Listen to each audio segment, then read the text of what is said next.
بسم الله الرحمن الرحيم الحمد لله رب العالمين وصلى الله وسلم وبارك على سيدنا ونبينا محمد ذي القدر العظيم وعلى آله وأصحابه والتابعين لهم بإحسان وهدى إلى يوم الدين.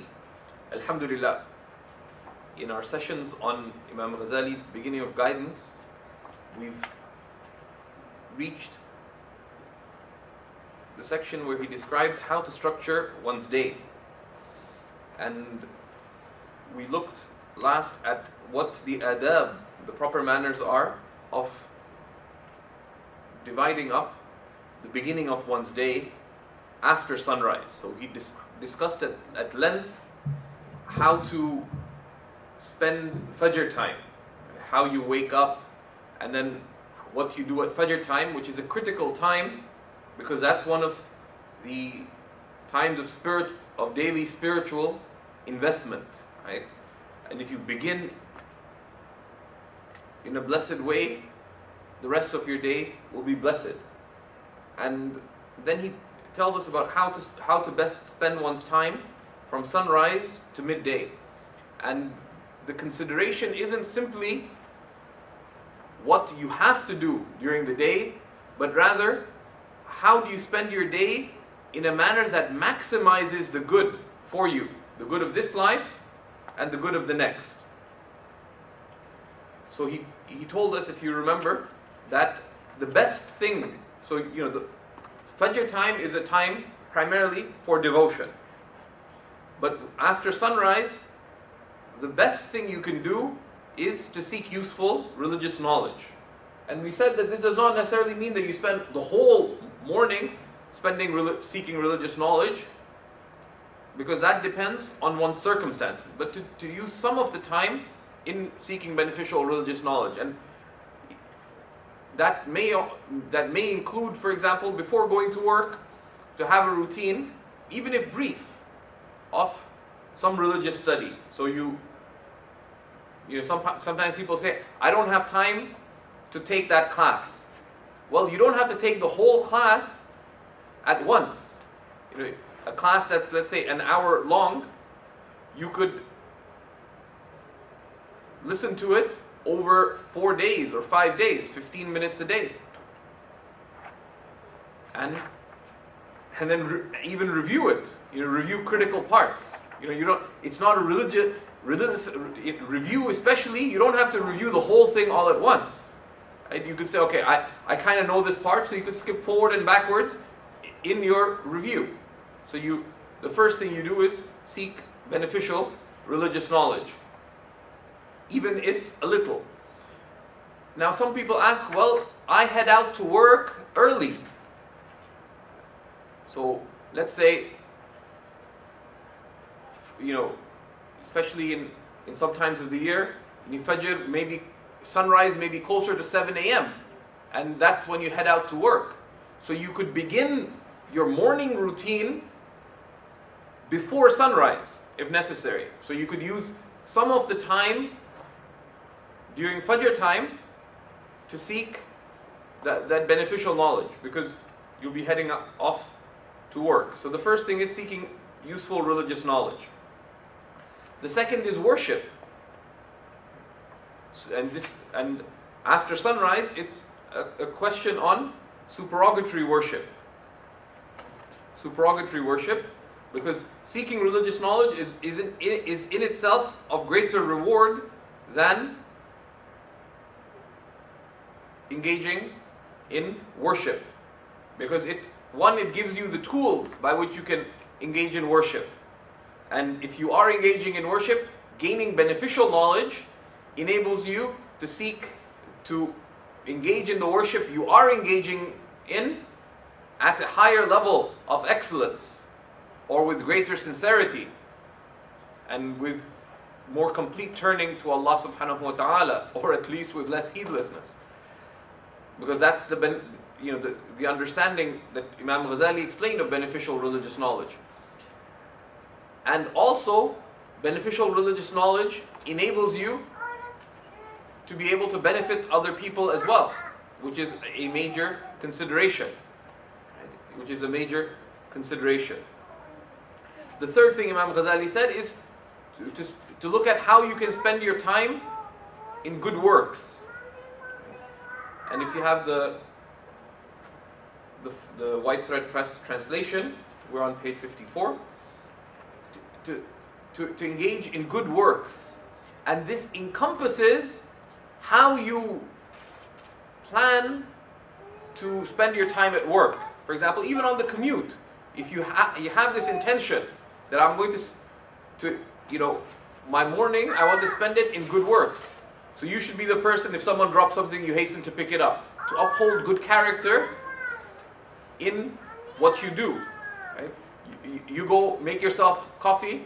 You notice that one of your co-workers was there really early because he or she has a project that they're trying to finish on time or not be even more delayed. So they're really stressed. So you went and made yourself a coffee. You've paid attention what kind of coffee they like, so you made them a coffee.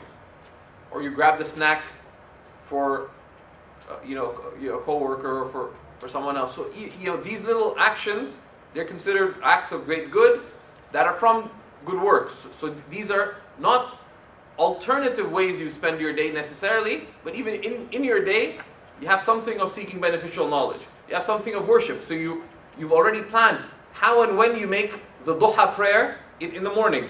Do you make the duha prayer before you head out to work, or do you do it once you do get to work? So you have that planned out. And one of the great scholars of our age, Shaykh Taqi Usmani, he mentions from his father that his father, Mufti Muhammad Shafi', the author of the tafsir of the Qur'an, Ma'arif al-Qur'an, used to say that the way to get things done in life is that between every two things that you need to be doing, you insert a third. Every two things you need to be doing, insert a third. So for example, the nature of your work is that you end up having to do a lot of printing. So you're waiting for the printouts. So in that time, what do? Instead of twiddling your thumbs, you have a copy of the Qur'an. So the nature of your work is while you're waiting for the printouts, you're not actually doing further work. So read some Qur'an. That's the time to take out the sibha or use your fingers and make some dhikr. Right? So you have an active religious plan. Right? And part of planning your good works as well is to see what other acts of good you can be engaging in. And this concern that how am I best spending my day made a lot of the early Muslims choose to have their own businesses, because that gave them flexibility in their time. So because if someone is sick, you could go in the morning and help them out in the morning before you begin your work. Or you could finish your work early and then assist someone in need, etc. I know, for example, in Damascus, Sheikh Abdurrahman al-Shaghuri's personal attendant was a businessman. He used to start his work soon after sunrise and worked from sunrise till the Dhuhr prayer. And then he used to go, and the rest of the day he used to serve Sheikh Abdurrahman from Dhuhr until Isha. And then he'd come and finish his work after Isha. But you plan your work to see how I can maximize the good in my day. So, and then to direct the trajectory of one's worldly life, one's career, etc., to see how one can maximize the khair, the benefit in one's day, which may entail, for example, you're in IT, so you say, okay, how can I use this? How can I, number one, gain the skills, and number two, use the skills that you have in order to be able to do some good in life, things that benefit people, right? And though that's one of the great opportunities of good that a lot of people don't consider, that how can I maximize the good through my work? And some of that requires a plan, that gradually this is what I'm going to transition towards. the fourth thing you can be doing in your day is just simply to earn a living. Because what Imam Ghazali is suggesting is that you try to combine that you make your work a means of good.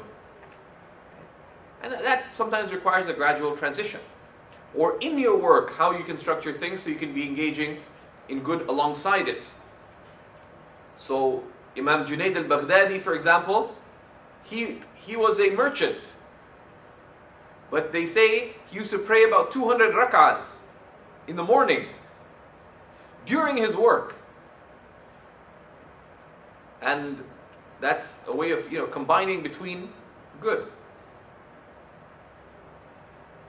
And then the fourth thing he said was to earn your living, but to earn your living in a way that is within the limits of Allah subhanahu wa ta'ala. So if you can't do any good, particularly through your work, at least don't destroy yourself. So that's where we reached so far in the section on how you structure your day. Now we're on page 56. He tells us that with respect to the rights of others, he says, وَاعْلَمْ أَنَّ الْعَبْدَ فِي حَقِّ دِينِهِ عَلَى ثَلَاثِ دَرَجَاتٍ, that a servant, with respect to their religion, is on one of three levels. Right? One of three levels with respect, and this is in general in your deen. You could be at one of three levels, says Imam al-Ghazali. And this is in terms of your success and failure, right? Because there's other ways of looking at the believer. Here he's just talking about making the most of your day, right? So there's those who do make the most of their day, and there's those who don't really make much of their day, and then there's those who harm themselves. So he gives us these three levels from this consideration. So he tells us, Imma salimun. The first is the one who's safe, right? Meaning safe from sin.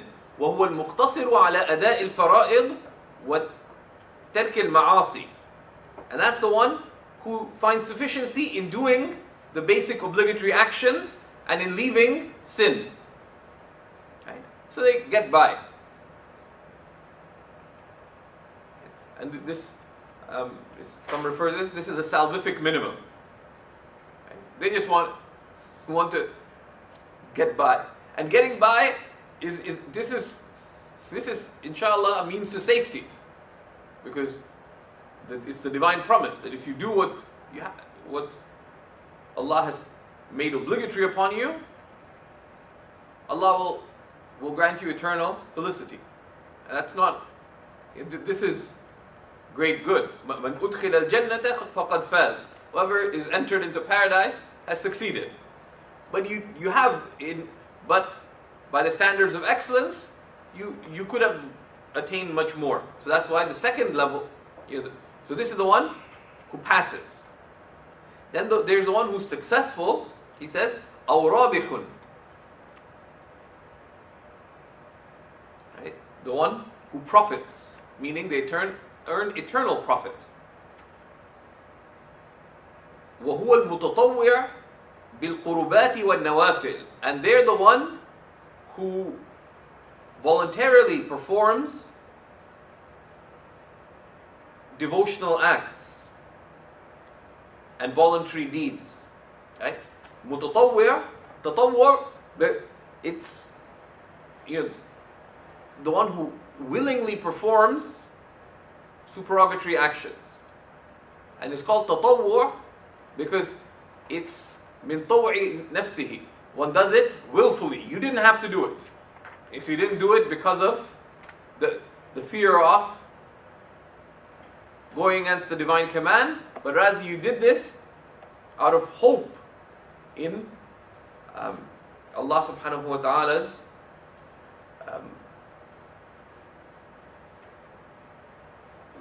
reward and to gain more than that. So you did it willfully because these are recommended actions. and voluntary works, nawafil, because these are above and beyond what is obligatory. And the extent of the Prophet, of course, is to the extent that you direct yourself towards the good. And this is taken directly from the hadith of wilaya, the hadith of electhood, which is in Sahih al-Bukhari, that he opened the book with, that my servant draws close to me by nothing more beloved to me than what I've made obligatory upon them. That's the greatest step you can do in life. And my servant continues to draw close to me through supererogatory works until I love them.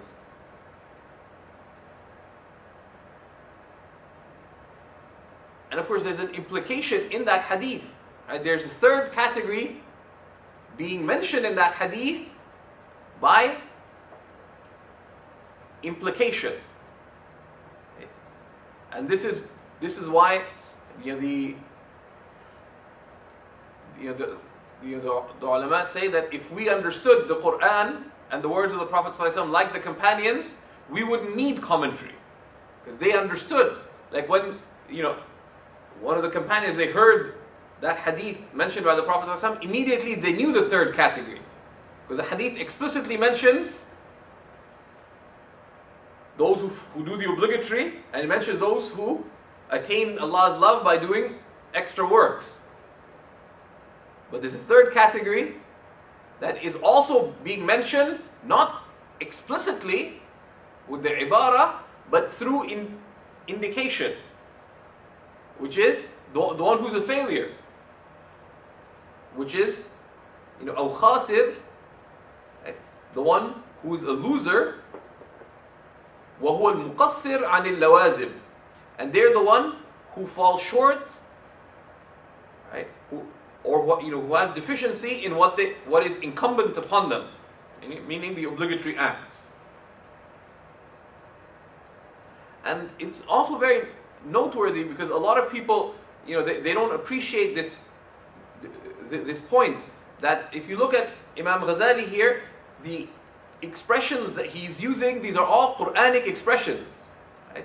The idea of being salim, of being safe, and rabih, right, of profiting, and khasir, ذَلِكَ هُوَ الْخُسْرَانُ الْمُبِينُ, that is the manifest loss. These are all Quranic terms. He is pointing through these expressions to these Quranic principles, right? But because he is addressing people who, as he told from the beginning, people who are supposed to be people of Qur'an, right? They're supposed to get those indications, right? And that's very, very important, right? To have that degree of spiritual literacy, right? So that we have a familiarity with the Qur'an through daily recitation of it, with attentiveness, and a regular connection with the core of prophetic teachings. So when the ulama are mentioning what they mention, one can already see how this connects back to the guidance of Allah and His Messenger. Because what is Imam Ghazali doing? He is explaining out what is entailed by the guidance of the Qur'an and the Sunnah. So he says that these are the three levels. So therefore, فَإِن لَمْ تَقْدِرْ عَلَىٰ أَن تَكُونَ رَابِحًا, so if you cannot be of those who profit, right, by doing supererogatory works, فَاجْتَهِدْ أَن تَكُونَ سَالِمًا, so strive to at least be of those who are safe by doing it. Whatever you do, there's a minimum threshold, don't fall short of it. And sometimes this is also related to the fact that you may have struggles. You may feel overwhelmed, etc. But there's a merciful minimum that don't fall short of it. You may have a lot on your plate. You have exams and you're really stressed out. Okay, do what you're able to, but regardless, realize that this is part of the mercy. That yes, everyone should be striving for excellence, but if you're not going to get there, do yourself a favor and don't fall short of the minimum. And so at least strive to strive to be of those who remain safe. Do the obligatory. He says, وَإِيَّاكَ ثُمَّ إِيَّاكَ أَن تَكُونَ خَاسِرًا. He says, and beware of being a loser.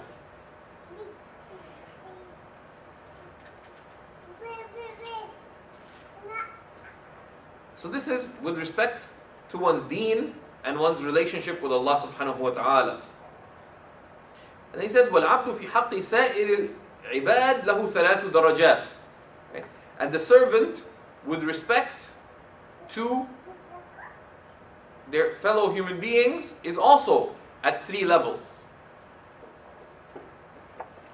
Potentially. You can either be an angel or an animal, or a devil with respect to others, right? The angel benefits others. The animal, they do their thing, they let others do their thing. The devil is out there harming other people, right? And again, this is all taken from different Quranic metaphors. And Allah subhanahu wa ta'ala tells us of, the foremost will be with the highest company, with the company of the angels. Right? And Allah subhanahu wa ta'ala describes most people as being like animals. They just eat and drink and do their thing. And then there's others who are shayateen, who are devils. Because the devils are not just from the jinn, there's devils from human beings too. And then there's degrees of devils. There's those who harm other people, there's others who harm other people and encourage others to be of harm, right? So there's degrees of devilishness too, right? It's bad enough to harm someone, but then you enter the harm industry. So you harm others and encourage them to harm others, right? Which is even worse. So he says, so the first level, al-ula, أن ينزل في حقهم منزلة الكرام البررة من الملائكة, is that the highest level is to be with respect to other human beings like the noble, righteous angels. How? وهو أن يسعى في أغراضهم رفقا بهم وإدخالا للسرور على قلوبهم. Right? And that is for one's concern to be striving in life in the fulfillment of others' best interests, out of care and concern for them, rifq, right?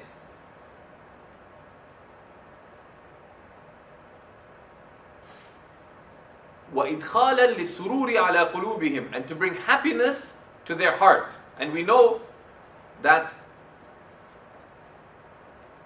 this is referring to the two of the central values with respect to other people. And none of you believes until they wish for others of the good as they wish for themselves. That is true faith. Because the human being is a body and a soul. Right? The soul inclines towards seeking the pleasure of Allah and to be pleasing to Allah. You seek the pleasure of Allah through your submission and turning to Allah, and to be pleasing to Allah, with that and with how you live your life. Right? And it is the merciful who attain the mercy of the All-Merciful. Be merciful to those on earth, and the Lord of the heavens will be merciful to you. Right? And that is the angelic potential in the human being. To be an agent of good. And that mercy is exemplified in rifq, in gentleness. Allah is gentle and He loves gentleness. And rifq is gentleness that has the sense of care and concern for others. Kindness. And it comes out from wishing well for others. And one of the manifestations of that wishing well for others is you want true happiness for them. إِدْخَالًا لِلسُّرُورِ عَلَى قُلُوبِهِمْ. And again, this is referring to a hadith of the Prophet ﷺ. The Prophet ﷺ said, from the best of faith is bringing happiness to another's heart. أفضل الإيمان إدخال السرور في قلب المؤمن. And similarly, the Prophet ﷺ mentions, and there's Quranic verses related to this as well. To be of those who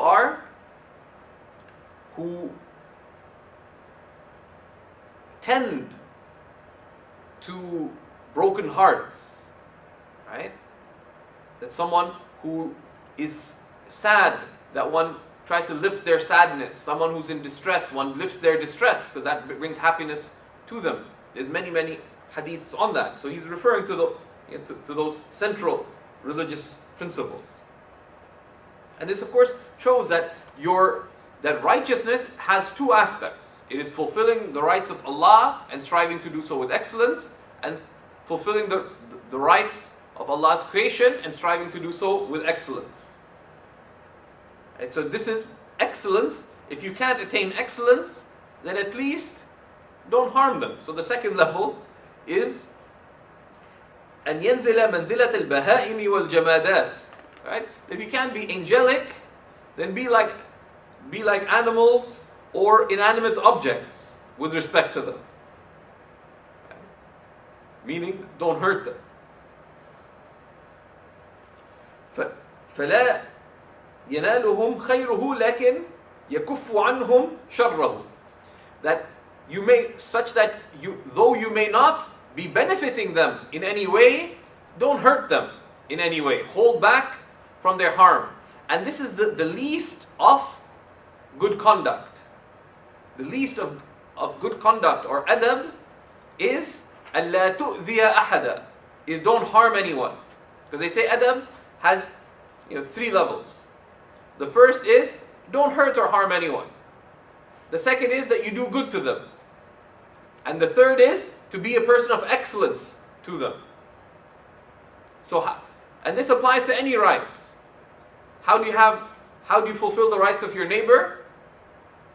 The first level and the most important, before doing the good, is don't harm them. And the Prophet ﷺ said, Wallahi la yu'min, Wallahi la yu'min, Wallahi la yu'min. By Allah he does not believe. By Allah he does not believe. By Allah he does not believe. The Sahaba said, Ya Rasulullah, whoever it is, they've lost and destroyed themselves. He says, who is it, Ya Rasulullah? He said, the one whose neighbor is not safe from their harm. And the Prophet ﷺ told us that in general, and he gave us very specific teachings about that. That don't build your house in a way that would inconvenience your neighbor. And he went through all kinds of cases. There's entire books on the fiqh of walls in Islam. Even I've not tried to gather them, I have a couple. Right? Kitab al-Hitan. Right? Because, in old cities, people, used to typically share a wall with their next door neighbor. And what you do with that wall has a lot of implications on your neighbor. So you may want to let some more air in, so you cut out a window. But now you're looking into your neighbor's courtyard. You want to build a 3rd floor, but as a result from the 3rd floor, people can look into the courtyard of your neighbor. Many other such things, all based on not hurting the neighbor in any way. So those are 3 levels that have to do with any relations. The first is do no harm. Second is do good. The third is be of excellence. Go above and beyond.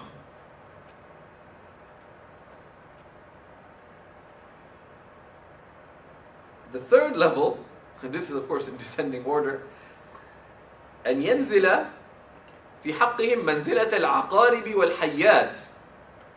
That one be with others like a scorpion or a serpent. وَالسِّبَاعِ الضَّارِيَاتِ, or wild beasts would be. That you would harm them and hurt them. Because here the baha'im is referred to be like cattle with them. Cattle are generally considered harmless. Right? Baha'im ay min al-an'am, from one's cattle. Right? So the translation here, it's not just an animal, but to be like cattle, because cattle are considered to be docile creatures. The third level is, you are either a scorpion or a serpent or a wild animal, right?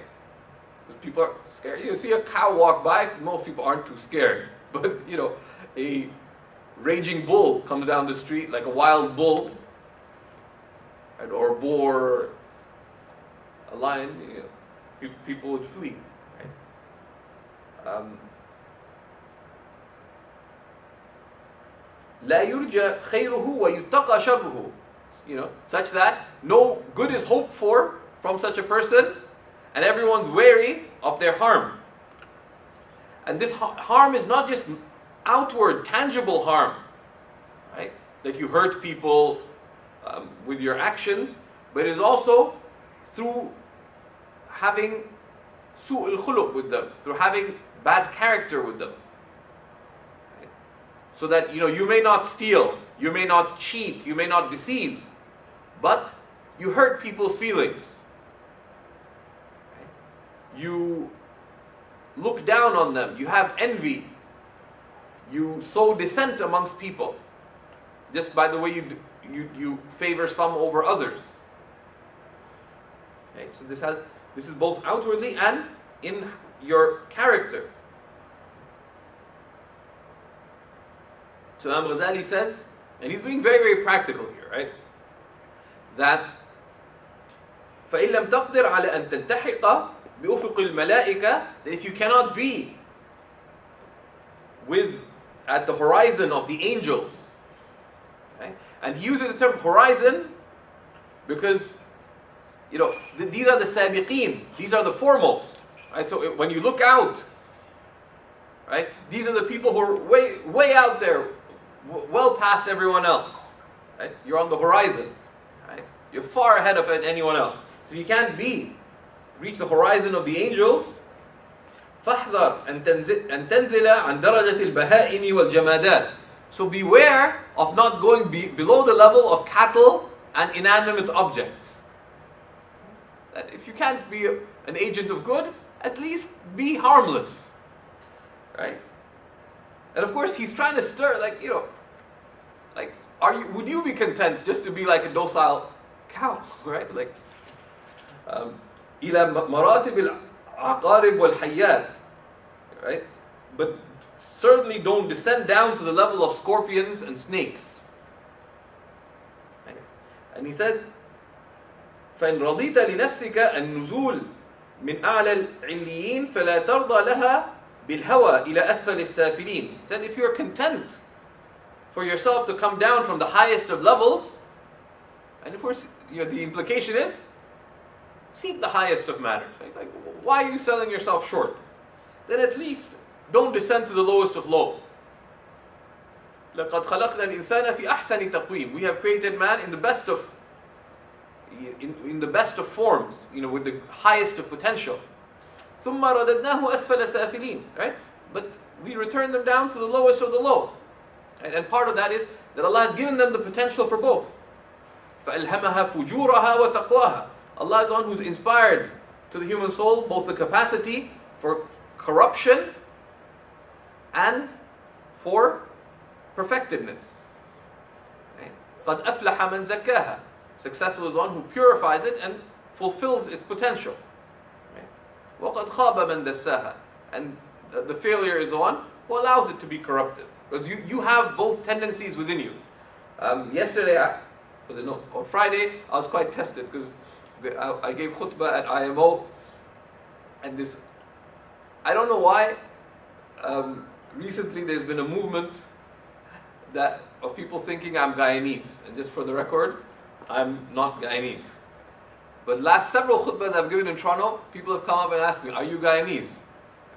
It happened at Islamic Foundation, it happened at IMO as well. We're on page 56 at the bottom. This older person came and he wanted to argue some point with respect to the khutbah. So one of the people in the administration just was standing behind him, just said, don't say anything. He was an older person who's just apparently he always has some comment about everyone's khutbah. Because I actually quoted a Qur'anic verse that Allah forgives all sins. That don't despair of Allah's mercy, for Allah forgives all sin. Said, Shaykh, you did not mention the exception, which is shirk. Well, actually, the thing is, I had, right? And even technically, shirk is not forgiven without repentance. But even if someone committed shirk, but they repented and returned to faith, even that's forgiven, right? But I just smiled through it. But a common mistake that people make, and the brother was making that mistake too, is that they imagine that a person is born a Muslim, that they're born somehow, angelic, and their parents corrupt them. But Allah subhanahu wa ta'ala said, that's not what Allah subhanahu wa ta'ala tells us in the Qur'an. وَنَفْسٍ وَمَا سَوَّاهَا فَأَلْهَمَهَا فُجُورَهَا وَتَقْوَاهَا. The soul and how Allah fashioned it and gave it the capacity both for corruption and for piety, right? For taqwa. Right? And the fitrah is not Islam in this sense. The fitrah can be referring to Islam, but the fitrah refers to the natural disposition, the natural state, which is that the human being has the potential for good, but they also have the potential for sin. Right? So the child is born with an angelic potential, but from the youngest age, children can be greedy. They can be possessive. They can harm others. Another baby comes to take the sweets, they'll scratch the baby's face, right? And that the capacity for good has to be nurtured, and the other has to be restrained. So he keeps referring to these Quranic points. The idea of being in ala illiyin, in the highest of degrees, is a Quranic term, right? Asfala safilin, again, it's a Qur'an to the lowest of the low. It's again referring to the Qur'an, right? So he says, so at least فَلَعَلَّكَ تَنْجُو كَفَافًا لَا لَكَ وَلَا عَلَيْكَ. The least thing to do is do just enough so that even if you don't achieve anything, then there's nothing against you. That's the least that you should seek. So there's a strong dig in the ribs that, come on, you do something in life, right? And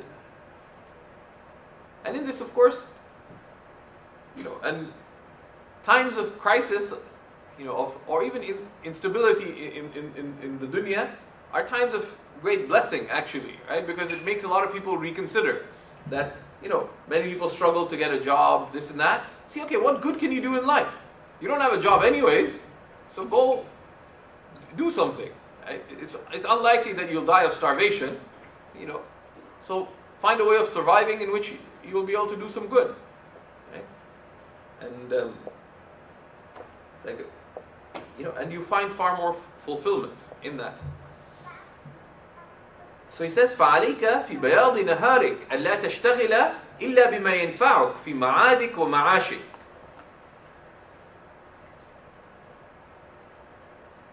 So he says, so therefore it befits you in the brightness of your day, right? In the brightness of your day, not to busy yourself except with that which will benefit you in your hereafter and in your worldly life. Right? وَمَعَاشِكَ الَّذِي لَا يَسْتَغْنِي عَنِ الْإِسْتِعَانَ بِهِ عَلَى مَعَادِكَ.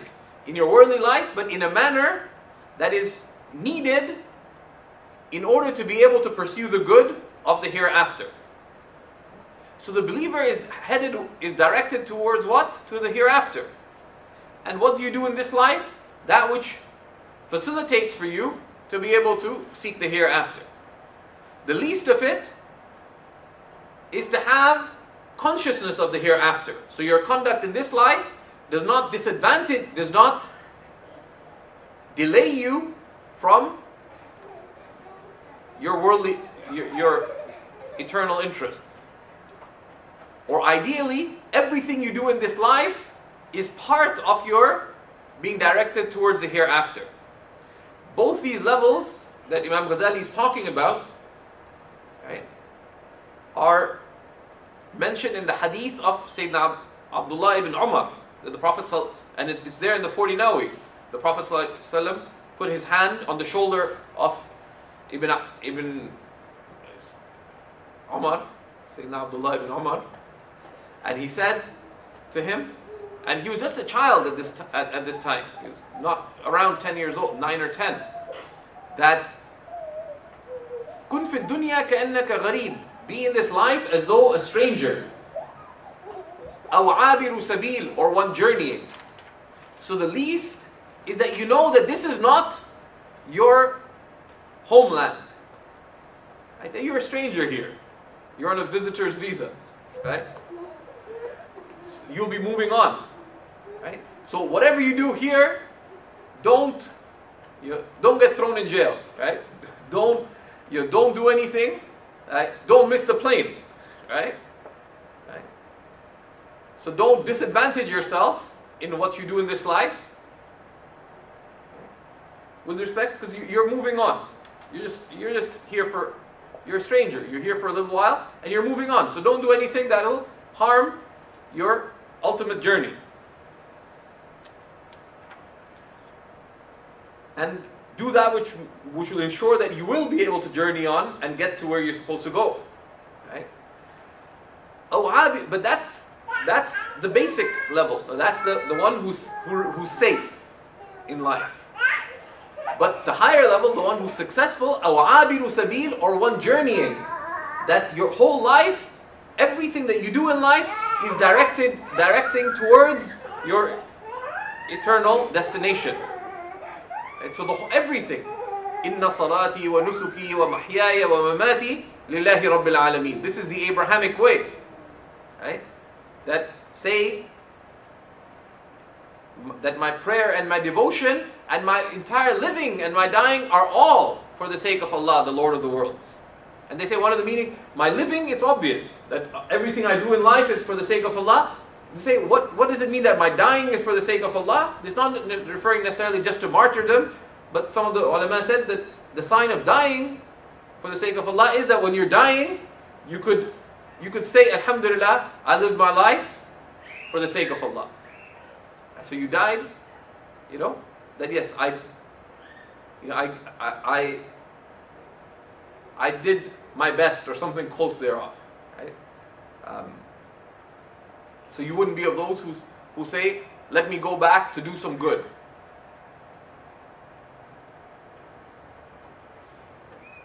So he's saying that you either engage just in the amount of worldly activity that you need, right? You need to support yourself, etc., or you direct your worldly life in pursuit of good itself. And there's a lot more of dunya in our times than in previous times. It's much harder to get by, although it's a matter of priorities. I knew a very righteous Jordanian who was a Bedouin. He was born in a cave. Fascinating man, Hajj Kamal. He used to and he was a successful man. He had his own business, and this. He used to provide construction. He had sell construction materials to construction companies and stuff, cement and stone and all this kind of stuff. But he'd work only till Dhuhr prayer. His cell phone was only for work, and you could only catch Hajj Kamal till Dhuhr prayer. So he used to start early until Dhuhr prayer. And he said he used to give it his all. And the rest of the day was between ibadah and taking care of his parents. Because Hajj Kamal was in his mid to late 50s. His parents were quite elderly, and he would be serving his parents. And he was doing well in his business. He was doing very well. All his kids were in private schools. He was paying for their university. But he said, his brothers. He said, my brothers are, all think I'm a bit of a flake, in the sense that, they all became very wealthy. He said, look, becoming very wealthy is very time consuming, right? So, alhamdulillah, it says, ana mastur, right? Things are covered. things are fine. But how much do you want of dunya? Right? And a lot of the harm that we fall into is that we become excessive. And they say, ad-darar fil fudul. Harm is in the excess. Right? Because it's not just the good of this life. Right? One sees what is a healthy balance that one can attain. And in some cases it might be by putting all your time in your work, and that's your means of drawing closer to Allah subhanahu wa ta'ala. Right? You may be in a profession where you're of true lasting benefits to others. Or your profession may not be quite like that. Your construction company, anyone else could provide the stones too. Right? So you say, okay, what do I do to be of genuine benefit? And you see how you do it. There's some people who earn a lot of money and they direct themselves completely to that, and their door of drawing closer to Allah is that they give much of their wealth in charity. And that's a door of great good too. And that you have to look at, ask yourself that question. What am I doing with my life? Right? And how can I maximize the good? And in that it's good to consult. But be careful of whom you consult, because a lot of people give terrible life decisions. And sometimes they may be in religious garb. Okay? But it's like, why are you asking someone who doesn't have experience with these kinds of things? Okay? So one has to be careful.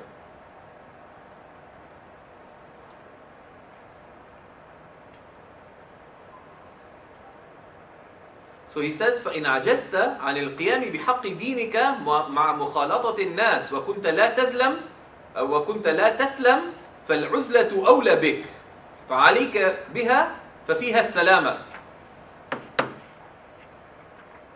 So he says that if you cannot mingle with people, right, while fulfilling the rights of your religion, and can't remain safe from harming yourself or harming them, then solitude is better for you.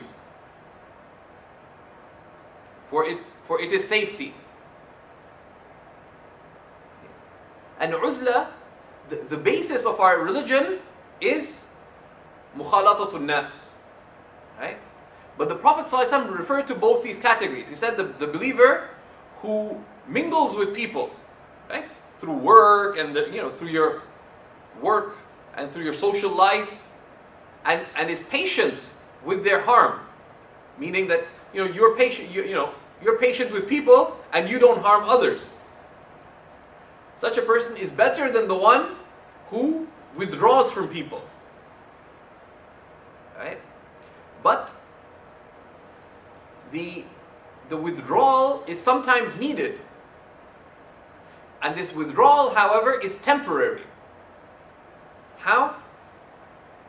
And this withdrawal is where you step back, not just because you say, okay, I'm not cut out for working. This is not to become just say, I'll live on welfare instead. But rather, that you realize that, let's say someone is struggling. They're at work, they find they're not, they get so caught up in work, etc., or they feel shy or embarrassed, or so many of the reasons, they don't end up performing their obligatory prayers. Right? They because of peer pressure and so on, they end up going and eating haram things. Right? Or they socialize in haram ways. They end up at work too, and some countries, this is a real fitna. Alhamdulillah, many of us live, like here in Canada, this is much less of a problem. That work practices in many countries are full of haram things. Cheating and deception and corrupt practices and bribes and this and that. And you don't find within you the ability to hold back from sinful activity of being ethical in your conduct. Right? You just don't find that. So what do? You don't remain in harming yourself or in harming others. So you may need, and sometimes light medication is enough. Right? You have a little headache, so you take an aspirin or a Tylenol or whatever, or, get some fresh air, and that's all you needed. But sometimes you need medical treatment. Similarly, spiritually, sometimes little things are enough. You just ask for some advice, they say, well, you can do it this and that, and a small remedy is enough. But sometimes you need spiritual treatment. And from the sunnah itself, like the hadith that we mentioned, the believer who mingles with people and is patient with their harm is better than the one who withdraws from people. But it is from the sunnah. But it's telling you that one of the options is to withdraw from people. And we see that the Prophet ﷺ mentioned that they may come a time when the best thing a believer could be doing is to retreat from people with their own flock of sheep, of animals on a hill, safeguarding their religion. But this is something that you only do through consulting, because it's easy to deceive yourself, right? When you start becoming religious, you say, okay, who needs to work? I could probably, start my own religious charity, and people will donate, and I don't really have to do any work. And that's actually a breach of public trust, right? Because getting money from people, it's an amana. But rather, this sometimes can be, this uzla, this withdrawal, can be a means of fortifying yourself to be able to seek the good of this life and the good of the next in the rough and tumble of life. Okay? So you realize that, I need to take a break. And it might be just a week or two to go to a religious program, for example, or to go, spend some time in worship, to spiritually reorient yourself. It may require taking a month off. Right? People take vacation. The best of vacations to take is take a spiritual vacation, that which will give you a spiritual renewal. The Prophet ﷺ said, "Jaddidu imanakum," renew your faith, and that may require, you had a really rough week. What do? We always think of taking the worldly breaks, but go, but go somewhere, go to a mosque that's nice and so on. Spend the weekend in worship. Maybe go somewhere where no one knows you. So you go have a nice, let's say marriage itself, the act of getting married was spiritually draining, right? Because it's so much, wrestling with the family and the in-laws, etc., to keep everything going down the straight path. So now you're spiritually drained, right? Especially after that crazy honeymoon. So what do? Decide to take a week off, and you go to Kingston or somewhere, where no one knows you, and you'll do a little, see the 1,000 islands, this and that. But most of the time, you'll engage in some devotion, some worship, etc., to renew your faith. Sometimes a little break can be of great benefit. Sometimes it may require more than that. To take some time out, take off the summer from work, and to go somewhere. Right? To engage in spiritual, in spiritual renewal. And this is why programs such as religious retreats, right? Whether they be a week-long retreat or something like, the rihla, right? They change lives. I know so many people, may Allah subhanahu wa ta'ala bless Shaykh Hamza for the institute. A lot of people say, well, every year they teach the same thing. Okay, well, you don't have to go every year, right? And secondly, they don't teach the same thing, right? There's a lot of wisdom why they're set up. But those kinds of programs, it's not just about what you're learning, but that break in your routine and that good company of the scholars and people of spiritual concern that it gives. Sometimes actually what's being taught, you may have studied it before, but it's the environment and so on, and it's a means of spiritual renewal and reawakening. And sometimes it may require a longer break. A good example is a friend of mine. He became Muslim and he was married. But his wife, who was a devoted, born-again Christian, and they married because they loved each other. She couldn't accept his Islam. She said, you either leave Islam or otherwise you leave me. He didn't know what to do. And it was causing him a lot of consternation. So he took a break. He decided to travel to the Muslim world. Look, just retreat. And he was able to make a very balanced decision. Sometimes you need to take that break. But this is one of those areas where consulting is very important, because it's very easy to delude yourself. Right? A lot of people, they become religious and said, I'm going overseas to study. And you're not. It's just escapism. This withdrawal is for the interest of renewing your faith, of being, at least of gaining the degree of strength of faith to be able to fulfill your religious duties in life, to gain the knowledge and the inspiration to do that. Or, more than that, to give yourself some spiritual direction and momentum in your life. But the asl, the basis, is the world of means. Right? The Sahaba themselves, most of them worked, but some engaged in uzla.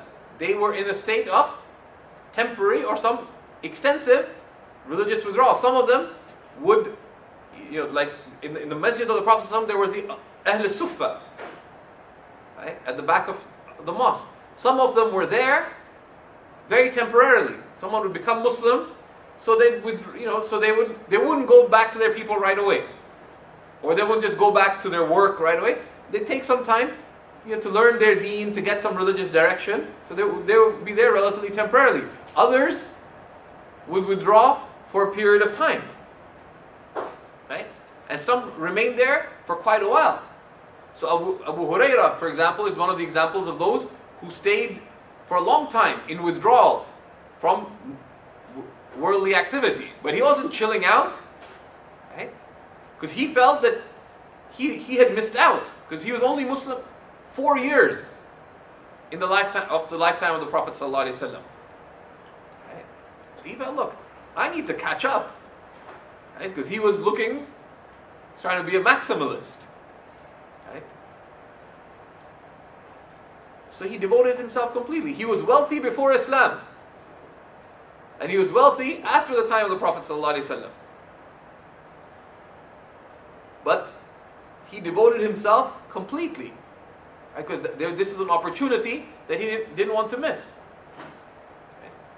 And that's the consideration. And then he returned to his worldly duties, but in a different way.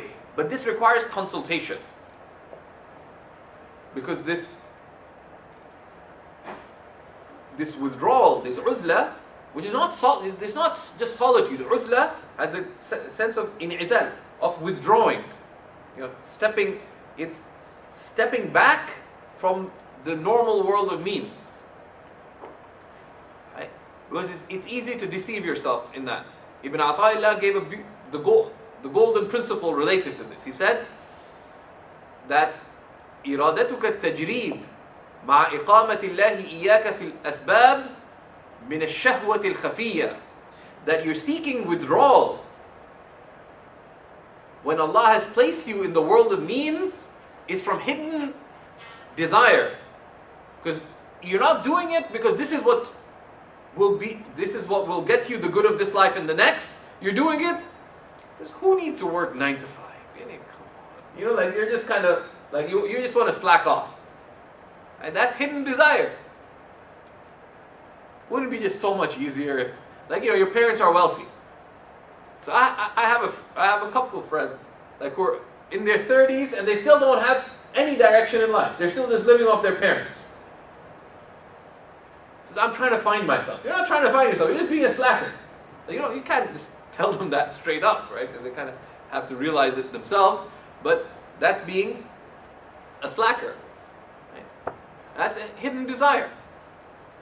It's not, I'm withdrawing from dunya. That's not withdrawing from dunya. Withdrawing from dunya is that you are taking the means of seeking the hereafter, right? It says, so you're seeking withdrawal, but Allah has placed you in the world of means, is from hidden desire. وَإِرَادَتُكَ الْأَسْبَابِ مَعْ إِقَامَةِ اللَّهِ إِيَّاكَ فِي التَّجْرِيدِ انحطاط عن الهمة العلية. But you're seeking the world of means. When Allah has placed you in withdrawal, is stepping down from high resolve. Right? So, you took a weekend break. Right? So you set things up at work, etc. So everything will be taken care of. Right? So now, this time, you've set aside for spiritual benefit. But instead, what are you doing? Well, let me just see what's going on at work.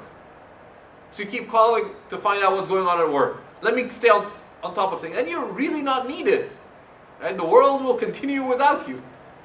And whether you're concerned about work or you just say, well, let me just see whether who won the Eastern Conference playoffs.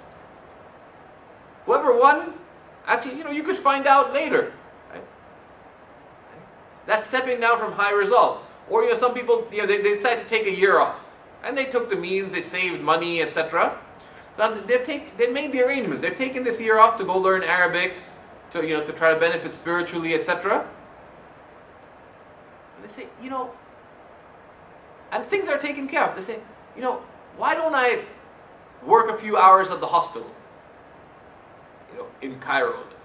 And you don't need to do that, right? There's no real compelling reason to that. Your intention isn't that you'll be serving others or whatever. You're just doing. There's fear of risk, for example, fear of provision, or just hawa, just because. Work becomes a sort of a reflex instinct. Whereas, if you do that, you need focus to be successful in your worldly life, and you need focus to be successful in your religious life. So that's stepping down from high resolve. So there's a certain amount of focus that is essential. So this uzla is a central religious concept. But there is the daily uzla, the daily spiritual retreat, which are the 5 daily prayers. And one should make those 5 daily prayers times of spiritual withdrawal. And people sell themselves short in foolish ways. They pray the obligatory prayer and they rush off as if what they're going to is so much more important than what they do when they pray. And if you just pause and thought, okay, you went and prayed and you prayed, I can only do my part. But then you go and you stand there making coffee. So you got your Keurig or your Tassimo or whatever, and you're and you're taking your time making your coffee. But you couldn't sit there and do your dhikr after the prayer. Or at least do both, right? But if you pray fulfilling the sunnahs related to prayer, with balance as entailed by your circumstance, don't sell yourself short with those. And that serves as a daily spiritual retreat. And they say, it's very intriguing why Allah subhanahu wa ta'ala has the name Ash-Shakur. Ash-Shakur, which literally means the thankful. Right? But the Shakur means the most accepting. Right? And one of the reasons Allah is Ash-Shakur, and we took this in yesterday's class on the 99 names, that Allah subhanahu wa ta'ala gives tremendous reward for even very small actions. Right? So those little moments of devotion after the fard prayer, for example, how long does it take to say Subhanallah 33 times, Alhamdulillah 33 times, Allahu Akbar 33 times properly? How much time do you actually save by rushing it? Not that much. You could probably just walk a little faster back to your desk, and that's the amount of time that you used, right? This is hawa. This is just caprice, right?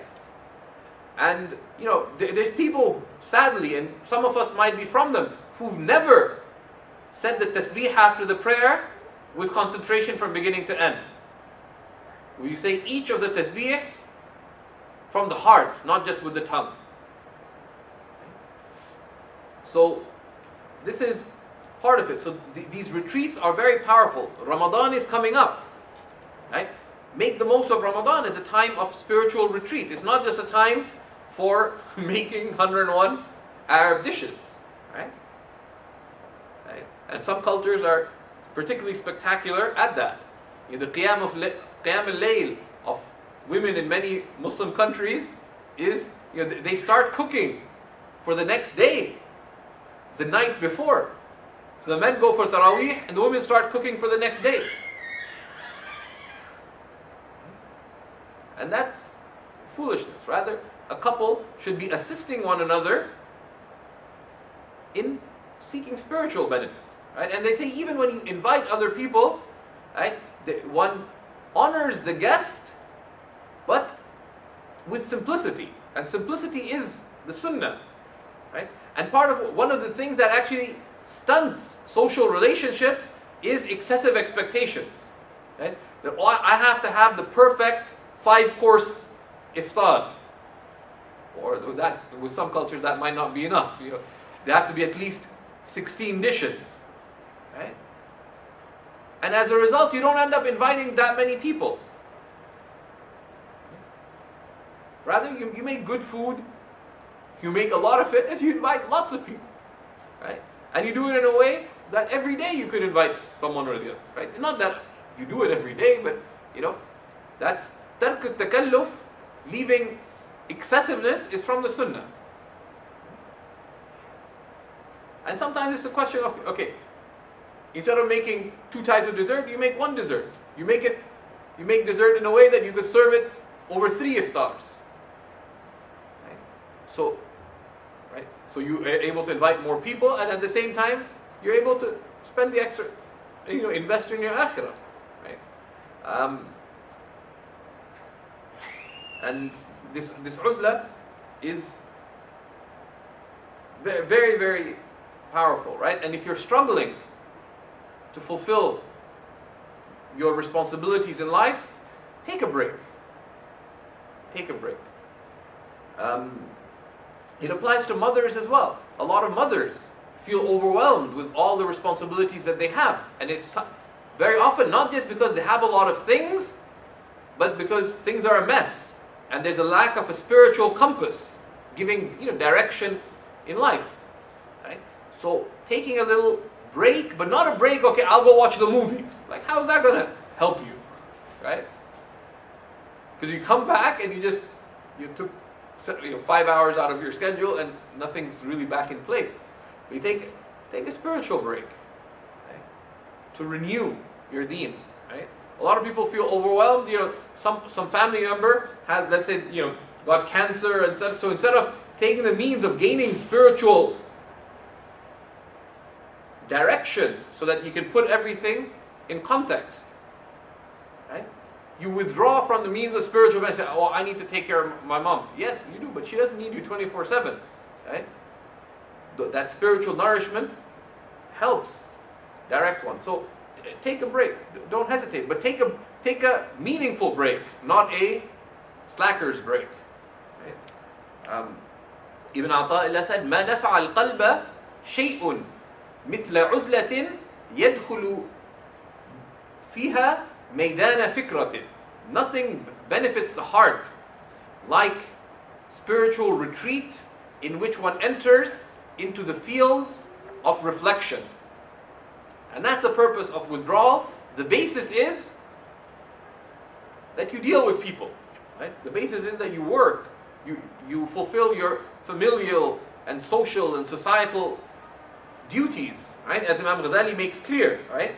That the best way you can be, one is, with Allah, is to be of those of profit, right? Who do the good in your relationship with God, but also to be angelic in your dealings with Allah's creation. Right? So this retreat that he's suggesting is as a means of equipping yourself to seek the good in your relationship with God and to uphold good in your relating to God's creation.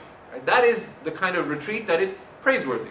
But how you go about seeking that? Consult. Right? Consult, because very often Because the basis is that there's a contrasting consideration that the Sunnah makes it clear that مَقَامُكَ حَيْثُ أَقَامَكَ, that your place is where Allah places you. You have to see, what does Allah seek from you where you are. So we know about the great reward of jihad, right? But this man came and he was worried because he wanted to go on jihad, because with the Prophet sallallahu alaihi wasallam, to preserve the deen, because they wanted to wipe out the deen. If they could, they would completely, it wasn't territorial. They wanted to destroy the community of faith. But this man was wondering, how do I want to do that, but I have parents. The Prophet ﷺ said, فَفِيهِمَا فَجَاهِدْ, let that be your jihad. So it's not a simple thing that, okay, if you're struggling, go overseas. If you're struggling, go to the rihla. If you're struggling, no. Because it depends on your situation. Your situation, it may be best to remain where you are, but to refocus what you're doing. Right? So consulting is critical. Right? And then Imam Ghazali continues on this theme of, if you can't do the good, don't harm yourself. So he says, فإن كانت الوساوس في العزلة تجاذبك إلى ما لا يرضي الله تعالى ولم تقدر على قمعها بوظائف العبادات فعليك بالنوم. He said, if in your solitude devilish insinuations draw you to what's displeasing to Allah and you can't root them out with acts of worship, then just go to sleep. Right? So you want to perform Qiyam al-Layl. So you decided to go to the Islamic Center of Kingston, Islamic Society of Kingston's center, and the whole idea was you're going to make i'tikaf. But after Isha, you're sitting there and you decide to check your email, and you say, I'll watch a movie on Netflix. Right? Waste of time and probably, and most likely detrimental to your deen. Because almost inevitably there'll be sinful things there, and it goes. So you can't do the good, just go to sleep. Because practically most people don't sleep enough anyways. As we can't do the good, just go to sleep. Don't harm yourself, right? And he's not suggesting oversleeping, right? Like the point isn't just go to sleep, right? He's trying to make a point that if you can't do the good, then at least don't harm yourself. فهذا أحسن أحوالك وأحوالنا. Because that's the best state for you and us. إذا عجزنا عن الغنيمة فرضينا بالسلامة في الهزيمة. So that's the best way for us, that when we're unable to gain any benefit, then at least be content with safety in defeat. And this is still defeat because you didn't do the good, but at least don't harm yourself. Right? And this is a broader principle, right? That if you aren't able to do the good, then at least avoid the bad. Right? So, he's like one of my friends. Like when I was living in Jordan, every night he used to come over to my house and just like hang out. After a while, I said, I have to work. So he said, can I just sit in your living room? I said, sure. He said, you can go and work. So I just closed the living room on him, and he's just sitting there alone. And there's no computer, no TV, nothing. Then after a few days, I asked him, what are you doing? He said, if I stayed alone at home, I'll probably end up doing something haram. So I figured that rather than do something haram, let me busy myself with something halal, like talking to you. And of course, I could talk to him every day for hours, so he just sit in my living room. And after a while, he said, can I borrow a book? So you just sit reading. Right? And after a while, I actually asked, is there anything not religious that you have? Because this is getting too much. Right? And that's part of it. If you can't do the good, busy yourself with something harmless. Right? And so a lot of times, like for example, someone, they're up at night, they're not able to fall asleep. So, instead of surfing the internet, for example, and that you might end up doing the haram, busy yourself with something halal. Go take a walk. Right? Because it's better to take a walk at night or whatever else. Call call for, it's 1 o'clock at night in Toronto, call some friends on the West Coast, in the San Francisco Bay Area, for example. It's 10 p.m. there, they're still awake. Right? Busying yourself in a phone conversation with someone, just ask, how are you doing, this and that, is better than falling into the haram, right? But it's still falling short, because it would have been better for you to sleep early and get up for tahajjud, etc. But if you can't do the good, at least have a safe defeat, right? وأخسس بحال لمن سلامة دينه في تعطيل حياته. He says, but how sorry is the state of one who can only save their religion by making their life bereft of benefit. Right? This is still a sad state, but it's better than destruction. It's better to be non-functional than destroyed. إذ النوم هو أخو الموت. Because sleep is the brother of death. وهو تعطيل للحياة. Right? It's a suspension of life. Right? والتحاق بالجمادات, and to be like an inanimate object. فاعلم ذلك توفق إن شاء الله. Says, so know this. So heed this, and you'll be granted success by Allah's permission. Right? Meaning that, look at how you structure your life. Strive to be of those who seek profit in their relationship with Allah, and seek to be angelic in their dealing with Allah's creation, that you strive to help them. Because the righteous person is one who fulfills the rights of Allah and the rights of Allah subhanahu wa ta'ala's creation. Right? And this requires reflecting on how you spend your day. And then he reaches preparing for the other prayers, right? With Dhuhr prayer. And the basis is that the believer, because they're avid for the good, they're ready for the good before it's time. Right? They're ready for the good before it's time. And this is one of the meanings of rushing to the good, is that you are prepared for it before it's time. So the Prophet ﷺ said, وَانْتِظَارُ الصَّلَاةِ إِلَى الصَّلَاةِ فَذَلِكُمُ الرِّبَاطِ فَذَلِكُمُ الرِّبَاطِ Waiting from one prayer to the next, that is your fortification. That is your fortification. Meaning, one of the interpretations of that is that, what is for you, once you prayed one prayer, is that you remain in ibadah till the next prayer. That's one of the things. And there's encouragement of that. For example, you pray Asr and you remain in the masjid till Maghrib. Or you pray Maghrib and you remain in ibadah in the masjid till Isha. But another meaning of that, given by the early Muslims, was that intidaru salah ila salah, that once you've performed one prayer, as soon as you finish one prayer, you've already planned out how and where and when you perform the next prayer.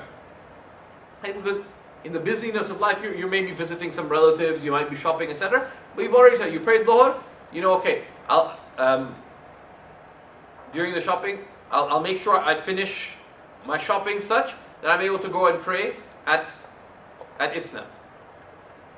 Or we'll pray by IMO because it's not so far from the mall. Right? So you planned it out. Or we'll kind of be stuck in the mall. Is there a place of prayer at the mall? So you just, now Allah has given us facilitations. You just Google it, prayer space, Eaton Center. Right? Or, where do I pray at Eaton Center? You might be surprised there may be something online telling you what's the best place to pray at Eaton Center. I don't know if there is, but, so you've already planned it out. Or you go to Google Maps, or once the Apple Maps come out, you check there and see, is there a masjid or a musalla near where you're going? Right? So this is from preparing oneself beforehand. Right? And very often, if we take the means, we discover that there's all kinds of opportunities that we miss out on. Because if you check and you may find that there's a masjid not so far.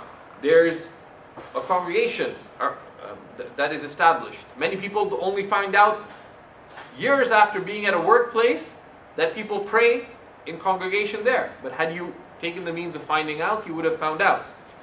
So this is what he'll be investigating next. And there's also this point of benefit that we looked at today of uzla, of spiritual retreat. And this is not just long-term spiritual retreat, right? Like where you take a break of years, for example, to study and to take care of oneself spiritually, but it can be for more discrete periods of time. Right? Don't just take a dunyawi vacation. Have spiritual vacationing. But the spiritual vacationing is not slacking off. So, okay. But rather it is strengthening yourself to be able to fulfill your duties and to avail of the opportunities that the moments of one's life present for one, so that one can be of the the believers who profit, to be of the sabiqeen, to be of the foremost, right? To have the capacity and resolve to be able to do good in one's deen and in one's dunya. May Allah subhanahu wa ta'ala make us of such people. And this is when the Imams of Tasawwuf, of the science of Islamic spirituality, of Sufism, talk about retreat, uzla, they're not talking about leaving the world. It's a time of spiritual fortification to enable one to at least fulfill one's duties in life in a manner that safeguards one's religion, or to give one the strength to be able to excel in life, right, both in one's religious duties and in fulfilling one's worldly duties in a manner that's of eternal benefit for one. And it doesn't require a lot of time. And this is, one of the things to do in that is to seek spiritual guidance, to go, and benefit from scholars of spiritual guidance. Right? We ask Allah subhanahu wa ta'ala for insight and understanding. Walhamdulillahi Rabbil Alameen.